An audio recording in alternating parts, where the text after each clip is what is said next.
Well, as we watch it, talk to us a little bit about whatever's going on there of your choice, but also about the two different kinds of India, urban and rural. Well, let me first tell you that the people here tonight are celebrating mostly because they love a party. There's not a huge amount of excitement that it happens to be the turn of the millennium. India loves to celebrate. I'm told there are more holidays here than in any other country in the world. So this is just a great big party for them. But it is a land of immense contrast, Peter, as you well know. Here in Bombay, we have billionaires and we have rag pickers. This is a country where they've invented a huge amount of the world's computer software, and still more than half the country is illiterate. Just staggering, staggering poverty, and yet they do know how to have a good time. Listen Those to the fireworks countdown. started now out on the...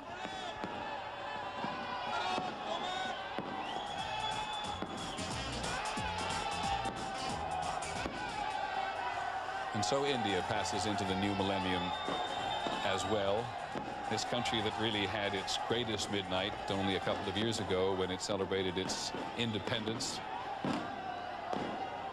50 years ago, in 1948, the War of Independence, which led to partition between India and Pakistan and what is now Bangladesh.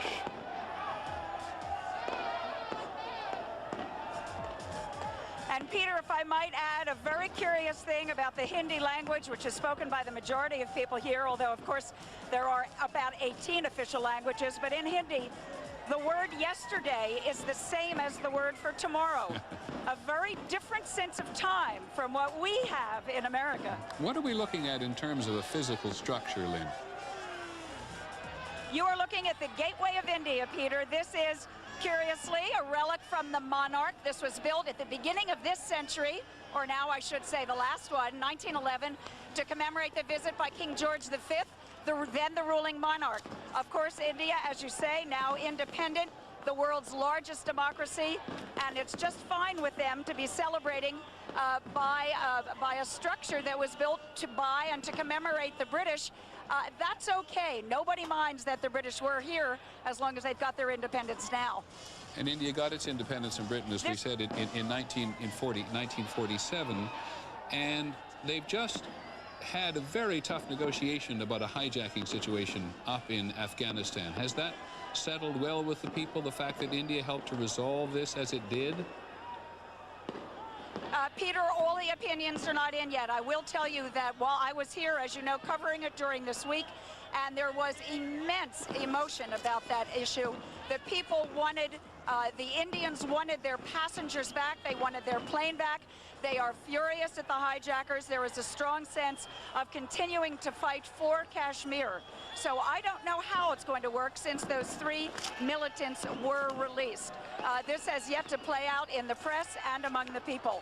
Right now, there is obviously exuberance that the crisis is over, but we don't have the fallout yet from the deal that was made by the Indian government with the hostage takers.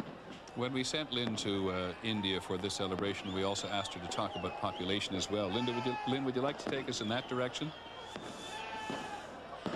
Peter, this is a country you've mentioned of 1 billion people. China already has 1 billion people. They got there in the 1980s. India just got there, at least by all estimates, but China has a literacy rate of around 80 or 83 or 90%, and in India it's something like 53%. India has the same number of people. They have not done as well, and that's one of the huge problems here. Another major problem in India with the population is that something like 1/3 of the population is under 25. Take a look at the situation in India and the rest of the developing world. If every human on Earth weighed exactly the same, here's how our planet might look. Lopsided in Asia, specifically China and India, where 1/3 of the world's population now lives.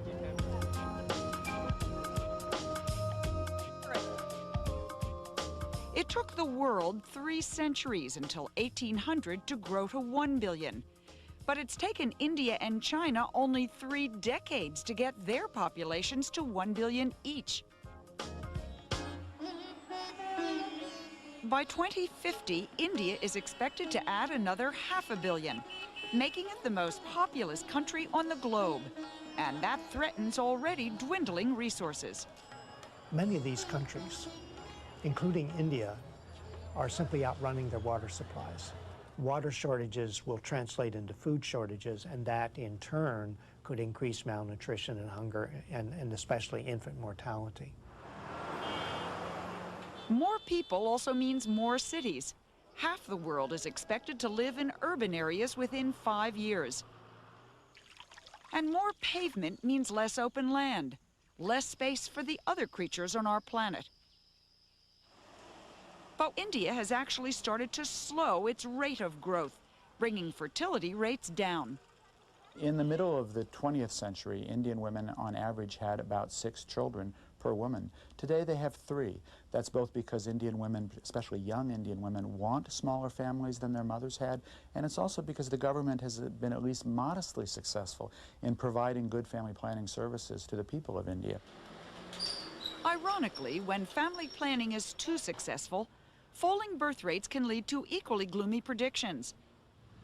In Italy, for instance, as in several other developed countries, more people are dying than are being born, which means the average age there by 2050 is predicted to be 70.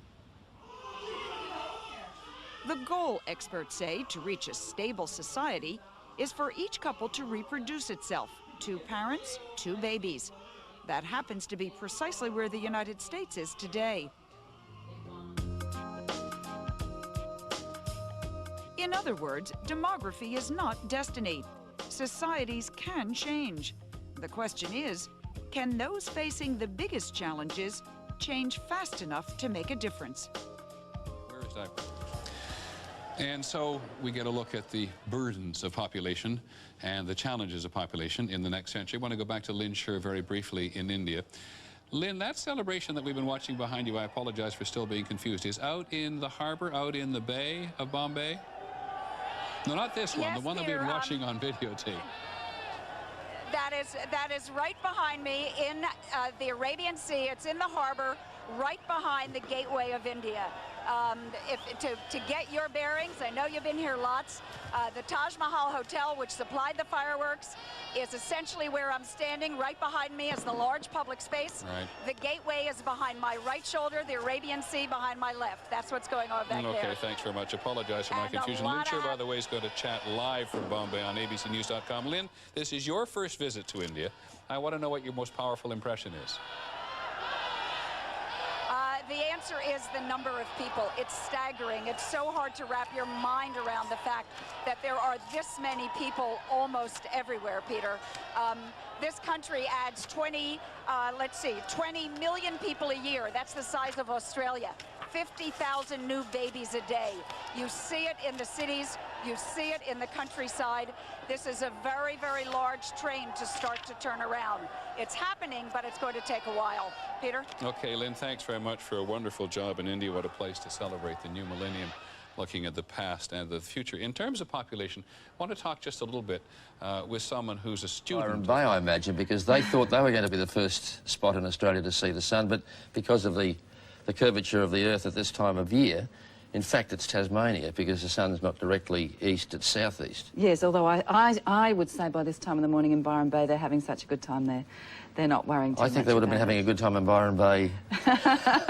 They didn't need this new millennium in Byron Bay. No, it's a new age and a new time all the time in Byron Bay.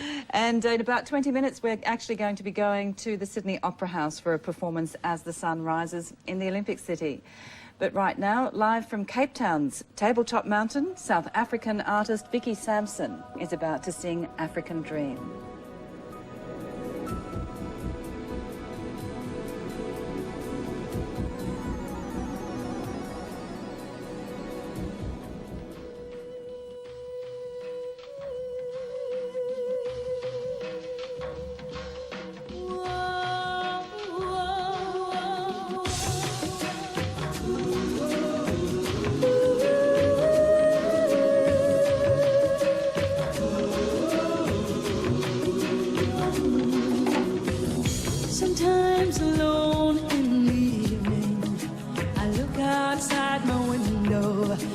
shadows in the night.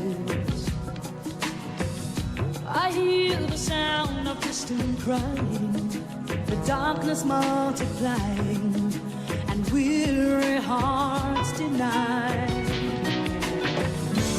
All I feel is my heartbeat, beating like a drum, beating with confusion.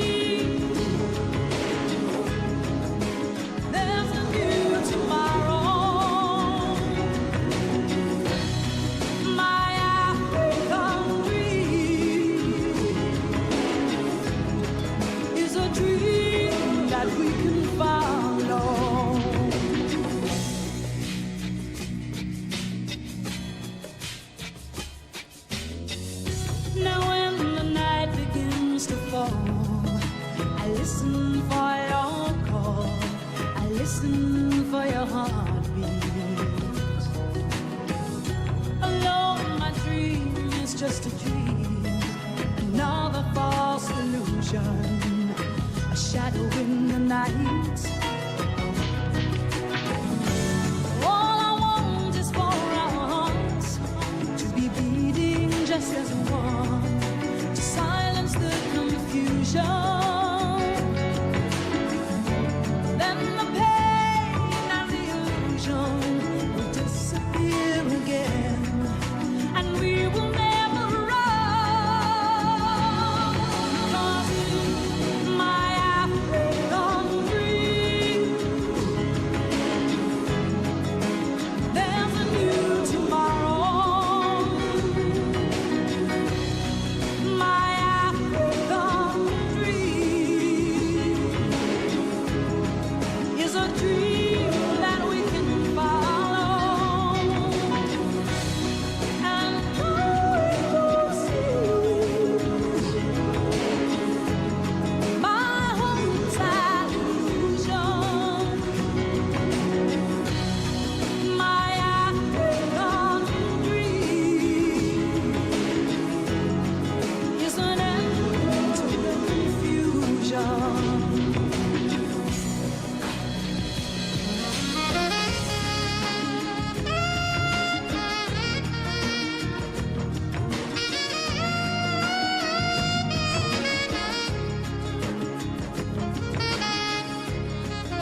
Ricky Sampson in Cape Town. That was fantastic. I thought you liked that. Oh.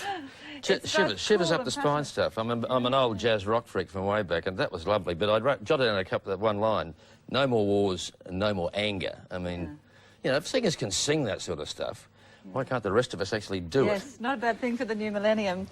And actually, we've been having, of course, material coming in from all over the world on satellite while we're looking at other things. And we also had a special piece on the glacier, the Perito Moreno Glacier in Argentina. We're going to have another look at that right now. Good stuff.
All my experiences to do with conducting and orchestras and music and passion for the music are all tied up in this building. It's very exciting to be a musician on the international scene and have my workplace, my home, as such a readily identifiable symbol.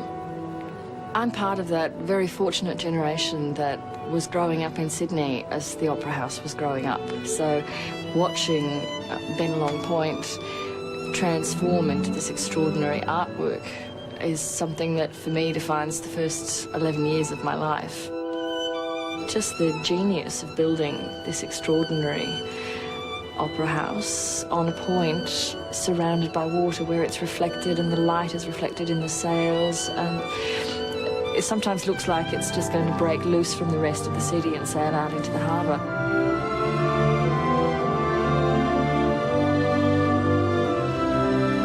It was a very forward-looking design. A lot of people thought it was insane, crazy, why do it?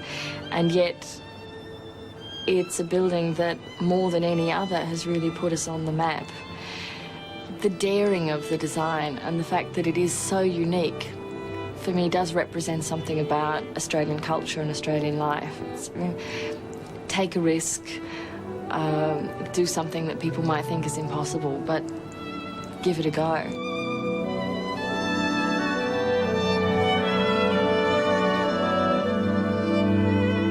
My wish for the house, for the millennium, is the same as my wish for culture generally in Australia.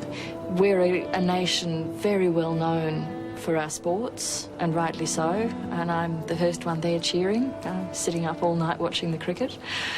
But it's wonderful that we have such a building, an institution that also puts us in front of people's eyes and in their minds as a cultural nation. It's so important because there's an energy and a drive in the arts in Australia that just needs a little more encouragement, a little more breath, and it could say so much.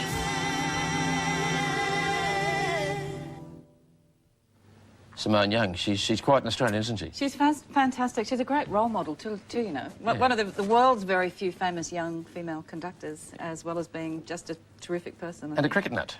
Well, yes, apparently, yes. Apparently, yeah.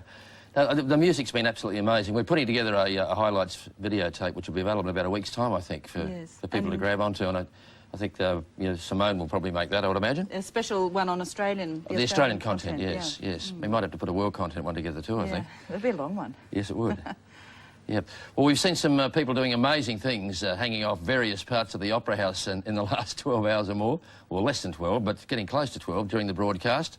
And now a more reverent but equally awesome performance from the Six Sails. Breath of the Spirit was composed by Ross Edwards. Ross is well known for his powerful orchestral scores, and his music is frequently used to accompany dance and film.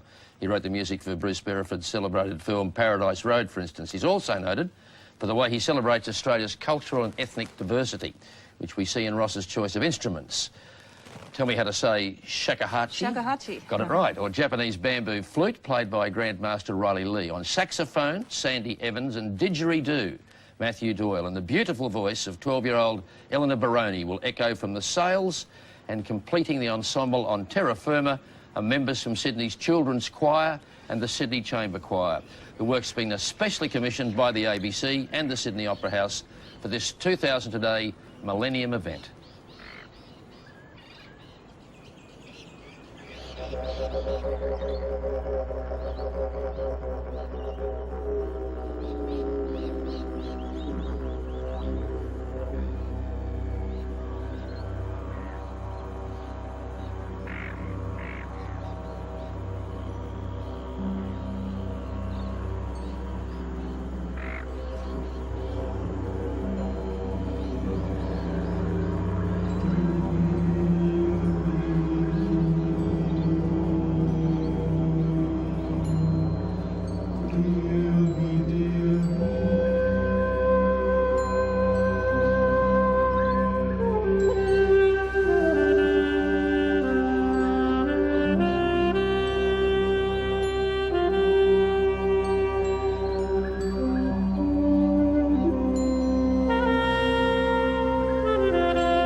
Дорогие братья и сестры, я поздравляю всех вас с наступлением нового юбилейного года. Желаю всем вам встретить юбилейный год в радости, а затем встретить и великий спасительный праздник Рождества Христова, ибо в этом году мы отмечаем 2000-летие с момента пришествия в мир Господа и Спасителя нашего. You're watching 2000 today, and we're now going to Russia, where Patriarch Alexei II is wishing his spectators a Happy New Year. And we'll also be seeing performances in St. Petersburg and in Red Square in Moscow. Будет годом и мира, и благополучия, и согласия друг с другом. Счастья вам и благополучия в новом году. И пусть Господь благословит все ваши добрые начинания и ваши труды, которые каждый из вас несет в этом году на благо Отечества нашего, России, на благо ближних наших, с которыми мы вместе совершаем свой жизненный путь. С новым наступающим юбилейным годом сердечно поздравляю всех вас.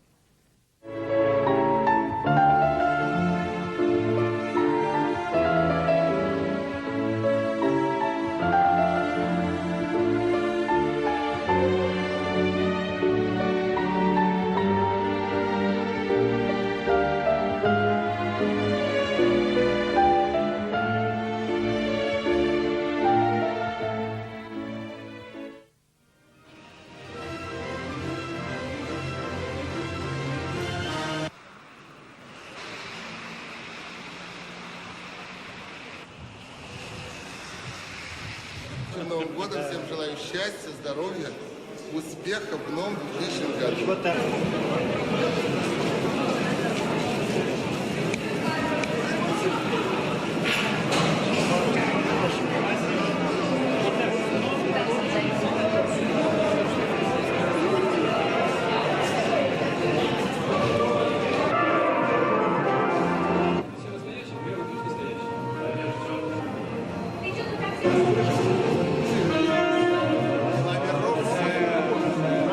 Конечно.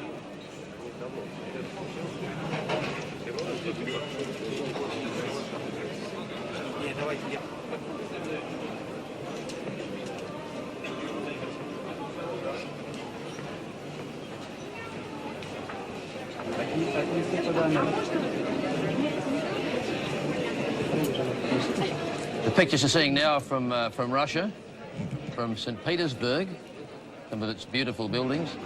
Crowds of happy Russian people, a performance. And of course, as we told you earlier, all of our presenters would have told you, I imagine, Boris is gone, willingly. For a while there we thought he would have to go unwillingly. But Eric Campbell tells us that it was all part of a plot. How unusual, a plot in Russian politics. That Boris Yeltsin is gone, and temporarily at least replaced by Vladimir Putin, the current Prime Minister. Elections in a couple of months' time. And some ballet, which the Russians do extremely well, of course. And political ballet, as somebody's whispering in my ear. It used to be a lot nastier than it is now, though. But Russia's still a country in turmoil. The last decade of the century for Russia has been one of continual upheaval, social and political and economic. The post-communist era has not exactly been a happy one for the Russians. They went from a system that they had that they didn't like to one they haven't got.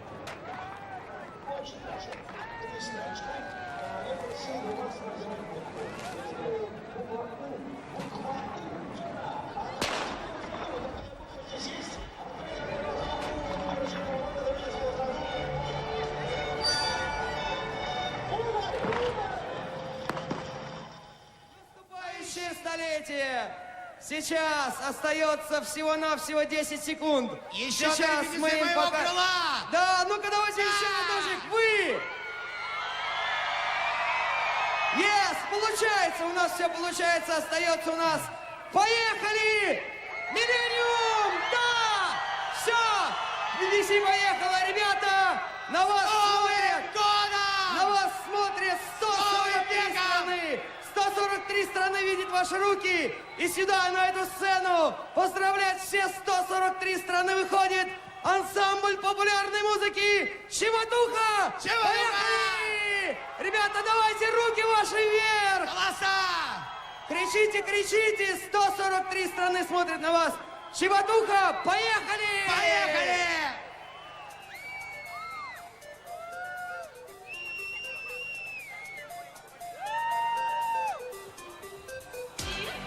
И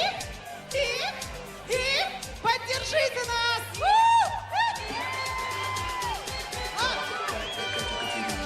Катерина, сердце мое, браво, Катя, браво, Катерина, браво, Катерина, сердце мое.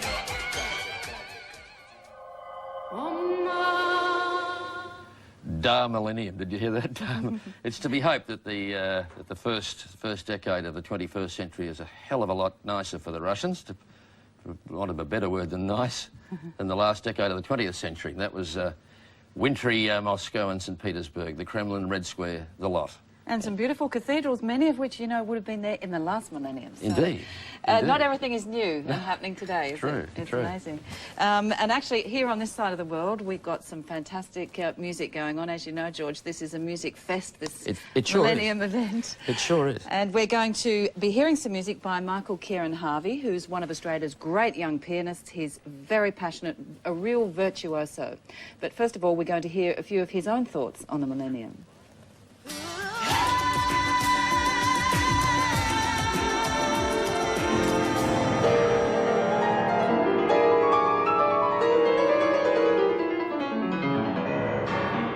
As we move into the next millennium, I'd like to see Australian musicians and composers regarded as part of the mainstream fabric of Australian society.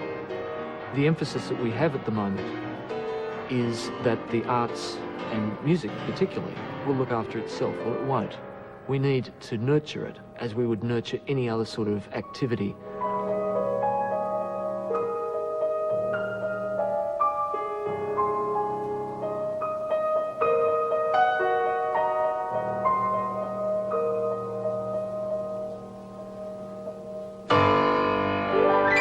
I'm very positive about the future of Australian composition because I think the young composers that I deal with and the young musicians that I teach or that I hear play in a very confident manner, compose in a manner which I think is unique.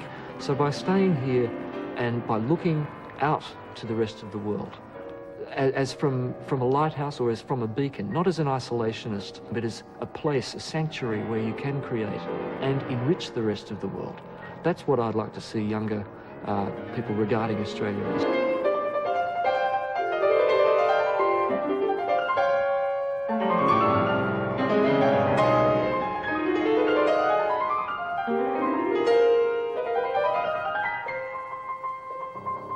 As we go into the next millennium, I would like to see the Australian Institute of Sport initiated for music.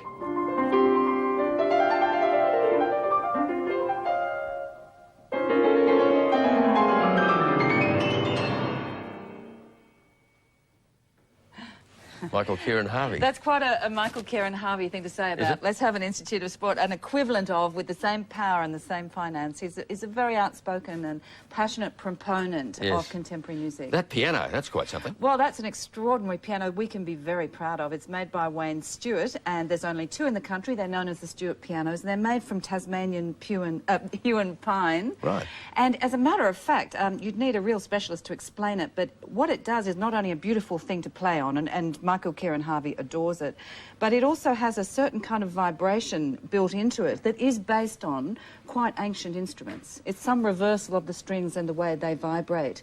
So again, we go back in history and remember that we're all informed by history, because these are fairly new pianos that are being made right now. Yes, he's a passionate young man. We're going to hear from him in a moment, but pianists are passionate people. I mean, David Helfgott is a friend of mine, I said, name-dropping, but yeah, and David is an amazing Australian, and Michael Kieran Harvey, an amazing Australian. I mean, we're fairly fortunate when you see these people in aggregation. Yeah, especially on the piano, I think, for some reason. But Michael Kieran Harvey, so he can play very virtuoso, difficult music, very, very difficult atonal music, or he can play music we all feel very comfortable with. And I think we're lucky that we have musicians. Anyone can go and hear and love their music at one time or another. Yes. And he's going to play a piece for us now that was especially commissioned by ABC Classic FM. And again, it's typical of him because it's a composition by Kathy Travers, so it's a special composition, a brand new one. He's performing it on one of his greatly loved and celebrated Stewart pianos now in existence. Well done.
Michael, Kieran Harvey, as Andrea said, a very passionate young Australian pianist playing Elixir, was it? That's right, by Kathy Travers. A new composition, specially composed for this event. And one of those two marvellous Stewart pianos that you're telling us about. Yeah, the Stewart pianos. Great. Yep.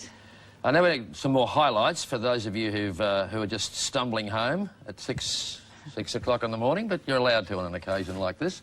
A highlights package, we're going to show you some stuff from the UK, from Edinburgh and Cardiff, and also, probably for my benefit, I don't know, something from Italy, something based on Puccini's Tosca.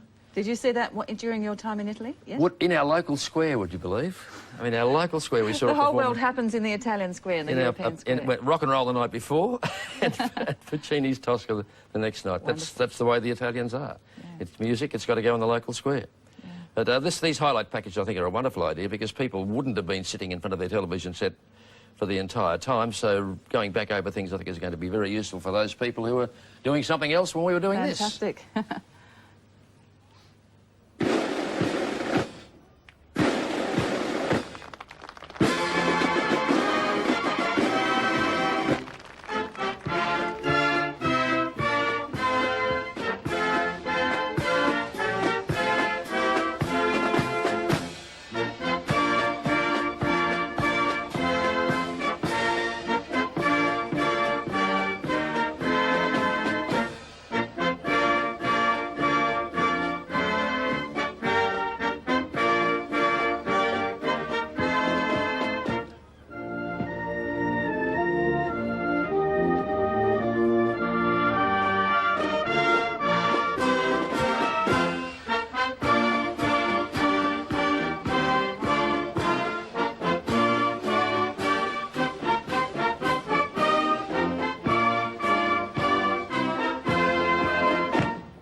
It's good to have you around, actually.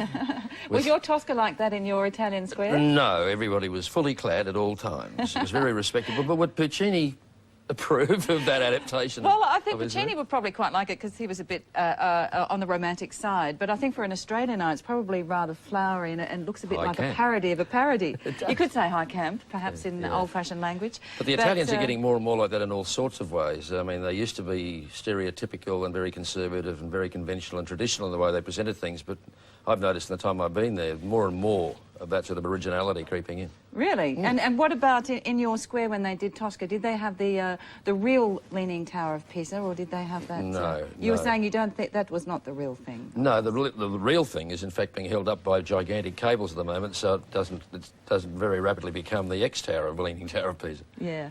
Anyway, now, George, as you know, we've got satellites feeding in from all around the world. We're going to replay some of our highlights from places like Greece and China and New Zealand.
Where I'm staying.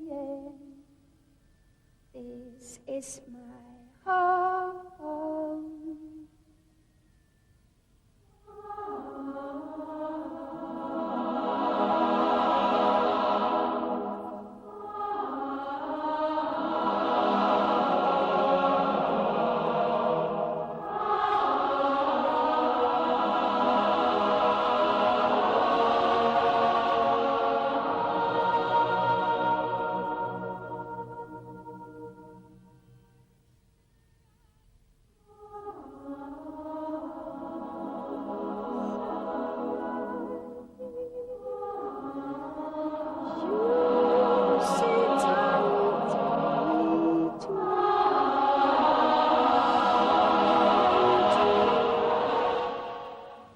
package of highlights that you've seen earlier on. If you were with us, if you weren't with us, you've seen it for the first time. Some stuff from China again. And our New friend, Zealand. And our friend from Iceland. No comment. You don't like her so much.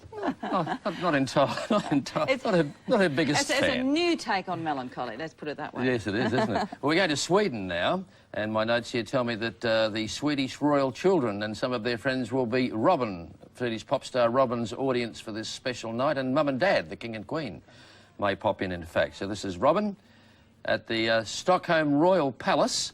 The children are joined by their father and mother, they hope. Apparently the Swedes aren't sure that that Mum and Dad are going to actually turn up, but King Carl and Gustav and Queen Sylvia have said that the kids can at least have their own private concert with Robin, who is one of Sweden's big pop stars, of course, probably the biggest thing since ABBA, I'd imagine. Yeah. But anyway, we're going to Sweden right now.